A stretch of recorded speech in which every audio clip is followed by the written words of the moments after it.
Hey guys, welcome back into another video. So, it seems that I guess E3 is primed to make a comeback next year, and ESA is actually being assisted by the people who do like PAX, and some other conventions. So it seems that E3 could be truly back. But I'll I'll read the article to you, and then we'll discuss it from there. So here we go. This comes from GameIndustry.biz. PAX organizer RedPop to run E3 2023. The ESA announced today that E3 2023 will be organized in partnership with ReedPop. The latter is the company behind PAX, EGX, Star Wars Celebration, New York Comic Con, and other events, as well as the owner of several leading game media brands, including the website itself. Ironic. Together, the two organizations will host E3 2023 in its traditional home in LA Convention Center during the second week of June. The event will encompass both digital and in-person components that will also be open to consumers. Media registration, which will be streamlined given added security following previous year's leaks, will open later in the year. More info on confirmed exhibitors and event schedules, as well as hotels and travel guides, will also be shared in the months to come. For business inquiries, you can email readpop.com. This is actually what they have to say. We are thrilled to bring back E3 as an in-person event with ReedPop, a global leader in producing pop culture events. The past 3 years have confirmed that E3 convenes our industry like no other event. I agree there. ReedPop brings world-class talent and a keen understanding of the industry, which will serve to enhance the E3 experience for years to come. ReedPop President Lance Fursterman added, "It is a tremendous honor and privilege for ReedPop to take on the responsibility of bringing E3 back in 2023 with the support endorsement of the ESA. We're going to build a world-class event to serve the global gaming industry in newer and broader ways than we already do at ReedPop through our portfolio of world-leading events and websites."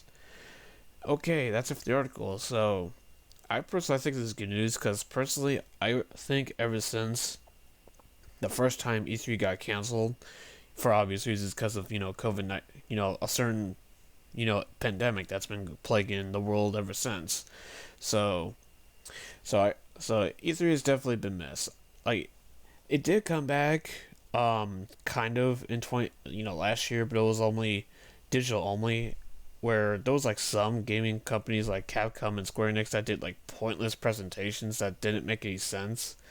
So essentially, Microsoft's and Nintendo's events that year carried the show pretty much. Let's be real here. So it's gonna be interesting to see which companies actually opt in, because they noted that it's both digital and in person. So, kind of like how Summer Game Fest is doing. So, and probably other gaming conventions as well, like Gamescom and so on and so forth. So very interesting to see how this goes. But hey, I think this is I truly think this is a great thing because E3 is really missed, man.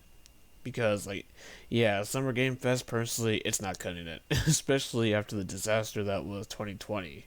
Like, seriously, it's great to hear. So hopefully, E3 can actually make a true comeback. And as for the companies involved, that are going to be involved, I should say, it's going to be interesting to see which ones actually do it. Do their, tie their showcases with E3.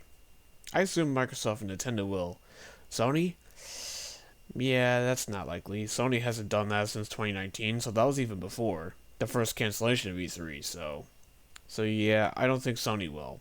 But so it remains to see which other ones. So I think the Microsoft and Nintendo ones are probably sure thing, probably, most likely. So other ones like maybe EA might do their EA Play around the time of E3 maybe, but I guess it depends on what EA has planned. And so trying to think of other ones, maybe Square Enix again, maybe, no idea. I'm trying to think of other ones too. I guess THQ Nordic maybe. I'm just trying to think of one top of my head, but a lot of questions that I'm sure we'll get answers to the next coming months. But hey, I think this is a great thing that E3 is seemingly making a comeback. Hopefully, it's successful, and that this thing seemingly going back to normal, where E3 is the norm. Because I miss where all these big announcements are within 1 week instead of just scattered throughout months. Because that was not fun, especially with 2020's implementation. I say last year's was better, but it still doesn't pale in comparison to what E3 was. So hopefully they actually quote unquote makes a true comeback, and the fact that it's being helped, ESA is being helped by the people that do like PAX and all that. I think that's a truly great thing, and so that probably I think personally it could make E3 better than ever possibly, but hey, time will tell. So what do you guys think of this? Let me know down in the comment section below. If you like this video, hit the like button and consider subbing to the channel so you do not miss out on any more videos. And I'll see you all in the next one. Later.